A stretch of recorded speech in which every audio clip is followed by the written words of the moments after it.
Official report. May 10th, 1928, 7 p.m., Metro Police Station, Chicago, Illinois. 4 suspects in custody for the murder of Ann White, female, age 31, American. Scene of the crime indicates the victim fell down a flight of stairs to her death, but toxicology reports reveal that the victim was in fact poisoned. Whether it was the poison that killed her or it was the fall is still undetermined. Sir, I hate to interrupt you, but, What the hell, Higgins? Just spit it out, will you? I'm in the middle of filing an official report. Well, that's just it, sir. The suspects are waiting, sir, and I was just wondering, who would you like to question first? Does it matter? Here, just put the pregnant one in the interrogation room first. Where's that damn file? Oh, here, Lucy Jones. Yeah, I want to question her. Let's get the most emotional one out of the way first. It was an odd case, I'll give it that. 5 middle-class housewives and one ends up clearly murdered in the middle of the day. I knew if I could just figure out which one of them accidentally misread that rat poison label thinking it was baking powder, I could wrap this up and move on to a case that would actually get me promoted. Or perhaps there was something more sinister going on. Unlikely. There never was. Stop trying to find more excitement than there is, I told myself. It's always just some accident when it comes to these domestic cases. I just need to get this over with. So, Miss Jones. It's Mrs. Jones, honey. For now. Okay, Mrs. Jones. Tell me what happened this evening at 221 North Shore Drive in as much detail as you can provide. Now. Well, we were all at Priscilla's home for our bi-weekly book club.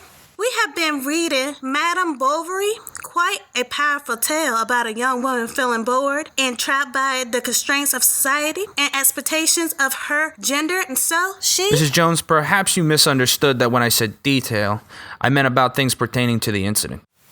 Well, then I guess there are details too small when it comes to a person's life, particularly the life of my own dear friend, Anne. Silly me for giving you what you asked for. Now, doll. There ain't any need for that. I'm just not wanting to waste any time on trivial matters when it comes to finding the murder of your dear friend, as you call her. Murder? No one says she was murdered. She just fell down a flight of stairs. Why don't you just tell me what happened tonight? I just don't understand. Why would you think she was murdered? She fell down some stairs and that is all. She tripped or something. It was an accident. Well, Mrs. Jones, I suppose you will find out soon enough, but we found enough poison in her system to kill an elephant. So no, I don't think it was an accident.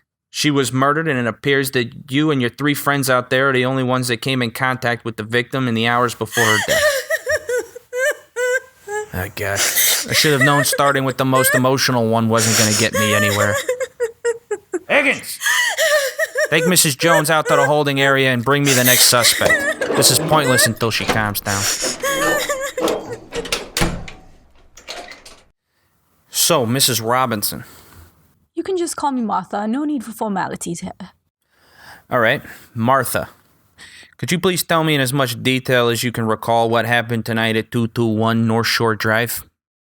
Well, myself, Lucy, Betty, Pricilla, and Anne met at Priscilla's house tonight for our regular book club. Pricilla had asked Betty and I to come a little early because there was something she wanted to tell us. So I arrived 2:30, but since Betty wasn't there yet, I stayed in my car until she arrived at 2:45. Why did you wait for Betty to arrive before entering Priscilla's house? Well, because Pricilla has always scared me a little.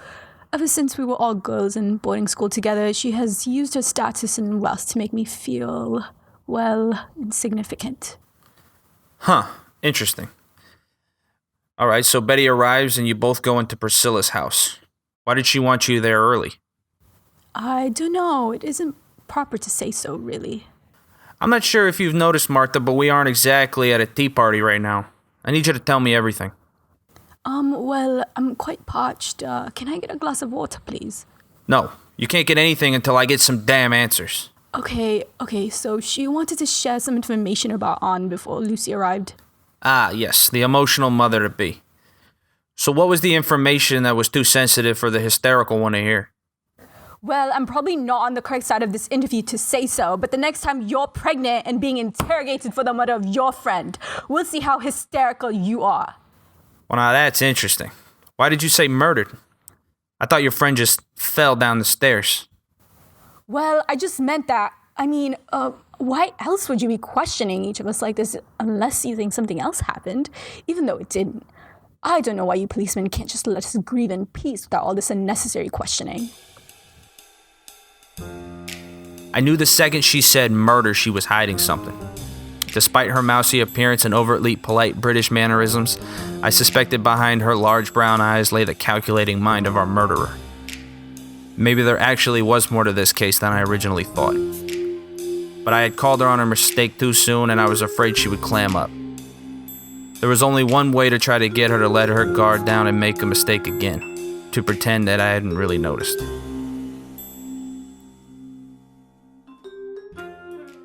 Well, no matter. Please continue. What happened when you and Betty entered the house? Well, when we got there, Pricilla answered the door in her apron, curler still in her hair, covered in flour from baking, which clearly meant she was quite distressed about something. You see, Pricilla is the type of person who doesn't even go to the mailbox without her heels and pearls on. So, she leads us back to the kitchen where she's making scones and proceeds to tell us that earlier that day, she had spotted Anne making out with Lucy's husband as clear as day in Cafe Lorenzo downtown. And there it was. Motive. All I needed to figure out was how Lucy found out and how she managed to murder Anne, and this case would be all wrapped up nicely and I could still get home in time for a late dinner. All I needed was to get Martha to admit she saw it happen. So I take it you told Lucy about the affair when she arrived and you saw her murder Anne, and now you're just trying to cover it up, aren't you? What? Of course not. You think I would tell a pregnant woman that her husband was cheating on her with the same woman as... Same woman as what? What were you about to say? The same woman as Betty's husband was cheating on her with? Wait, so you're saying that Anne was having an affair with Lucy's husband and Betty's husband? How do you know this? Because I sort of accidentally found a letter from Anne to Betty's husband when I was at Betty's house a few weeks back. But before you jump to conclusions or anything, Betty didn't know about the affair either. Uh-huh. How can you be so sure she didn't know about it and just pretended she was oblivious until the time was right? Because I just do, okay? I'm afraid, Martha, that you just do won't hold up in a court of law. Now tell me how you're so certain now, or I'll have you locked up for obstruction of justice. Because I saw the look on her face when I told her today, okay? Higgins! Take Martha and bring Betty Hall in here now. Now I was starting to get annoyed. My perfect motive was ruined by another motive. My steak dinner was getting colder by the second.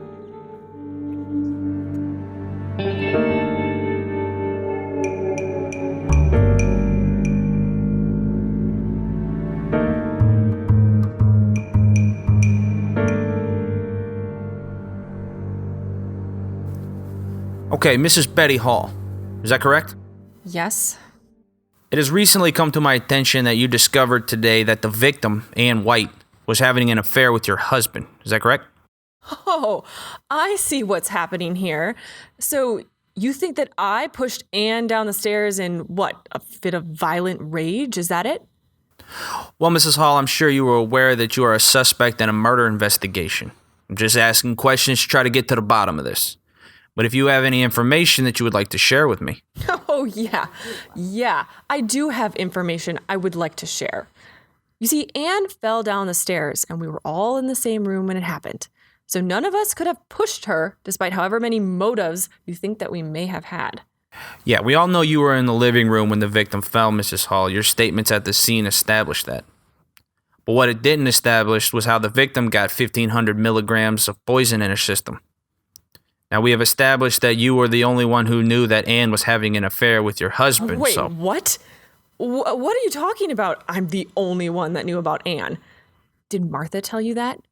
Funny how Martha failed to mention that she also knew about Anne and her husband. Hold on.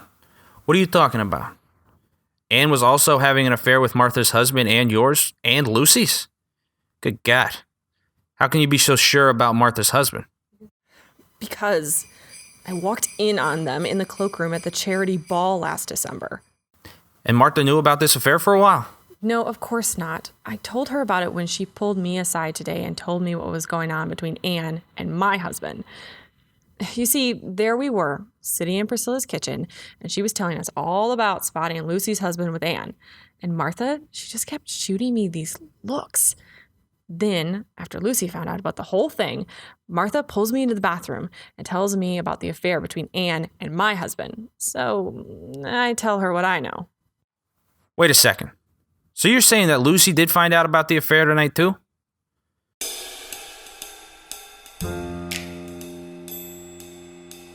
Now I had 3 suspects with 3 motives.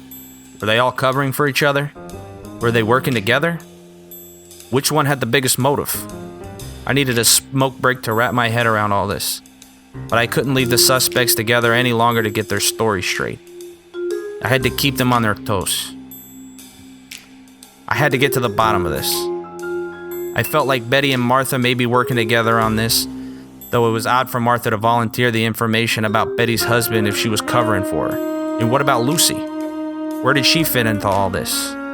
I had more questions than the audience of a magic show and too little patience to deal with any more lies. Questioning them individually was getting me nowhere. Higgins!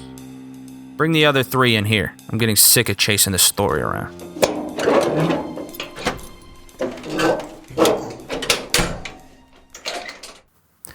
All right, ladies, it's time we clear a few things up. It seems that each of you has been withholding some information, so let's just get it all out in the open, shall we? I don't know what you're talking about. I have been in that holding cell for 3 hours now without any word as to why you are holding us so long or what you think we've done. Ah, and you must be Mrs. Lancaster.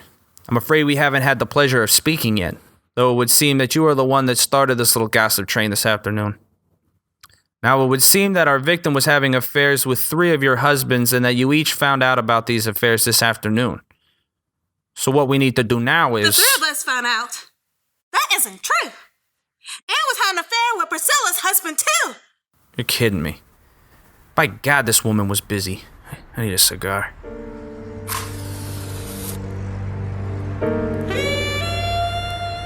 As I stood outside the station smoking, my mind raced through the reactions of each woman during the interviews. Who showed fear?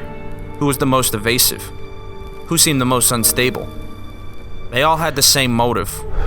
So now it was a question of opportunity. Whoever poisoned Anne had to have a chance to administer the poison in a way that guaranteed only the victim would ingest it. That was it. I needed to find out who had the opportunity in the night's events. And if they were trying to protect one of them, well then I would just have to get them to turn on each other. Okay, ladies, it would seem that we haven't yet fully grasped exactly what transpired here today. Why don't you walk me through the day's events, Miss Lancaster? We know that you invited Betty and Martha over early to spill the beans about finding out about Lucy's husband. What happened after that? You did what? How dare you? You was always a two-faced little bitch, Pricilla. You told me no one knew. It was for your own good. I was protecting you.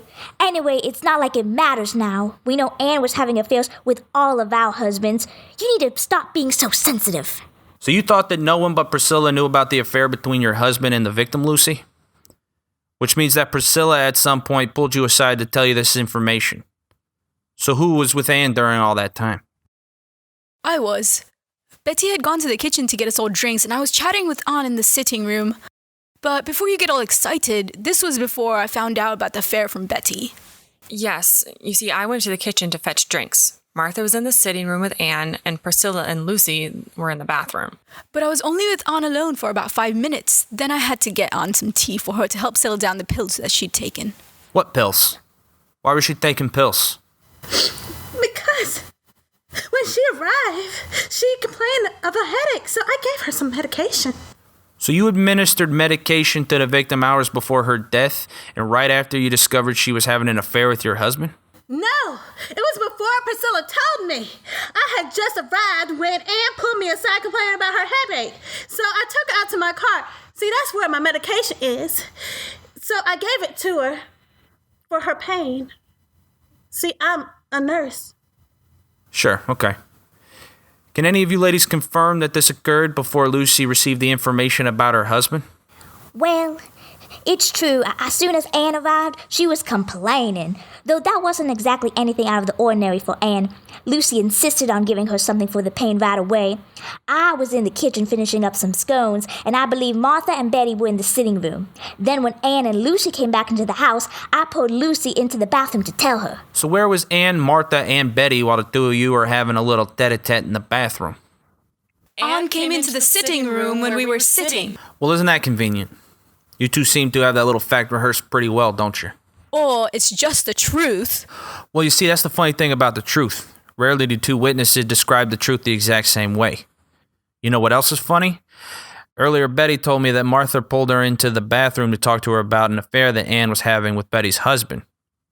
But now you're all telling me that Pricilla also used the bathroom to tell Lucy about what was going on shortly after she arrived. Now it seems a bit strange that two groups of two of you at a time would be disappearing into the bathroom together and no one found it odd. Clearly, you don't know women very well. We often travel in packs to the bathroom. No one knows why. It's just a thing. Maybe it's because the bathroom is such a good cover for what actually happens. You see, it's often that we gossip about whoever doesn't join us in the bathroom. Well, all right, but we still haven't established when Pricilla found out about her husband's affair. Now, Mrs. Lancaster, you've been awfully quiet through this whole thing. I think it's time we hear your side of the story. You can hear my side of the story when you release me and let me call my lawyer. Oh, you want to talk to your lawyer, huh? Because you got something to hide? No, because it's my right as a U.S. citizen. Now, Mrs. Lancaster. May I call you Pricilla? I'll take that silent glare as a yes, then. I feel like perhaps we have gotten off on the wrong foot. You see, I'm just trying to put together what happened to your friend, acquaintance, to the suspect. Now, since I assume you have nothing to hide, your cooperation would be greatly appreciated to help us close this case so that you can put this thing behind you and get back to hosting your next gala, all right? But I need you to answer a few things for me before I can let you go. Now, could you please tell me what happened after Anne arrived? Fine. I pulled some scones for the oven, placed them in the sitting room with Martha and Betty, and as I was making my way back towards the kitchen to pull out the last batch, I met Lucy and Anne in the hall coming in from Lucy's car. Anne made her way into the sitting room, and I used the opportunity to tell Lucy about the affair. We weren't in the bathroom for more than 3 minutes when we joined Anne in the sitting room. Where was Martha and Betty when you both entered this sitting room? At the time, I had assumed they were in the kitchen, but since our drinks were already in the sitting room when we entered, and Anne was sipping the tea Martha had given her, I suppose they were in the bathroom having their own little chat at the time. I glanced at Betty and Martha as Pricilla talked. Neither one of them batted an eyelash. I wasn't getting anything from them. But no, it was just too convenient. Like I was just supposed to believe that each one of them would either had an alibi or hadn't yet received a motive to kill Anne before giving her something which could contain the poison. It wasn't possible. But whichever one of them did it had at least one, if not all of them, covering for her. But one of them had to crack. There was always a weak one, and I had my suspicions on who that would be.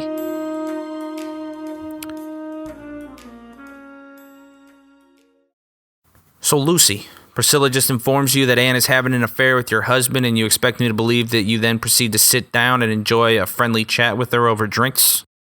Well, I can't pretend I was thrilled about it. But in our social circles, we frequently have to put on fake smiles and pretend to like people. Besides, I was more concerned with confronting my husband than Anne. We all known for years that Anne was a bit of a flizzy. So I can't say that piece of the puzzle surprised me really. You don't just hang out with a tiger without running the risk of getting bit. That's an awfully detached way to look at the infidelity of the father of your child with a friend of yours, Lucy. This icy exterior certainly isn't very maternal of you. I believe you should feel more... How dare you tell me what isn't maternal? You ass! Don't you ever tell me how to feel about my husband or my child! I had never seen anything like it before.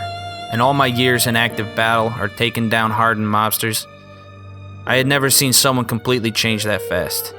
The emotionally compromised woman I had interviewed earlier had completely disappeared, and what stood looking back at me was an icy gaze filled with a burning rage unlike anything I had encountered. Clearly, I had just stoked the hornet's nest.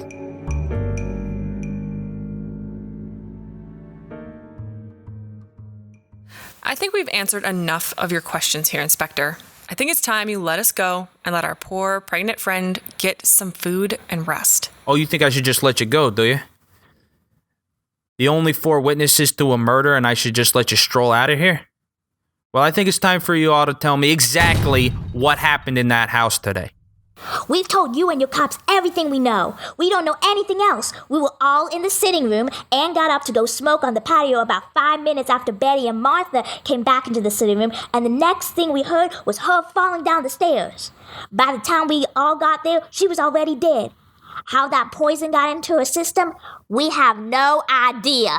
Now, Pricilla, I never mentioned to you about the poison. Only Betty, Martha, and Lucy know that we found poison in the victim's body. So unless you have hearing that can hear through 6 feet of reinforced concrete block, I would say you know something you failed to mention at this point.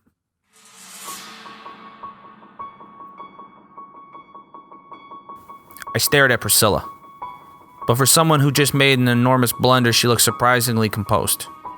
Perhaps she thought her wealth could buy her out of this. Perhaps she didn't realize the gravity of her mistake. What was I missing? But suddenly, my thoughts were interrupted by the interrogation room door opening. Higgins, what the hell are you doing? I'm in the middle of questioning. I know, I'm sorry, sir, but you see, it's just that, well... God damn it, Higgins, spit it out. I've been told to tell you to let the suspects go, sir. What? Are you out of your damn mind? We have a woman murdered and you want me to let the suspects go? I'm sorry, sir, this is just a direct order from the chief. I'm gonna talk to the chief myself. You stay here. Chief, what the hell's going on here? You told me to get to the bottom of this, and then you go ahead and order the only suspects to be released before I'm done with the questioning. Yes, I know, Inspector. You were trying to figure out who poisoned our victim, but you see, we finished the autopsy, and it would appear that the victim was already dead when the poison entered her system. I don't know why or how, but unfortunately, if each of those women have an alibi during the time of the murder, then you cannot legally hold them any longer. I'm sorry, Inspector. What? But that's crazy. Who would poison a dead person? You must be wrong. I know they're hiding something, and I was just about to get to the bottom of it. I just need a few more... Inspector, but we cannot keep them in custody any longer. I've already ordered Higgins to release them. You did what? No. It had been a few years since I had run this fast. I hadn't had a reason to run from anything since the war. Nothing was scary enough. But as I ran back to the interrogation room, I felt like I was running from a landmine again. I knew they were hiding something, and the thought of them just walking right out of those doors when one of them was guilty was like a fire under my feet. Too bad the fire under my feet couldn't erase the damage years of smoking had done to my lungs or to remove the shrapnel in my leg. But I was too late. The 4 chairs sat empty. One of them had held a murderer just moments before, and I had missed it.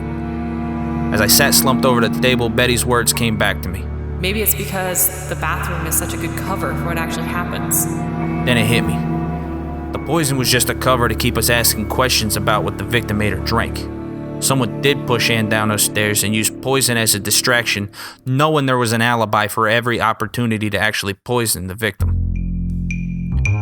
But there was no way Pricilla could have predicted the movements of Betty, Martha, and Lucy, so they too would have had an alibi every time Ann was alone. They had to have worked together.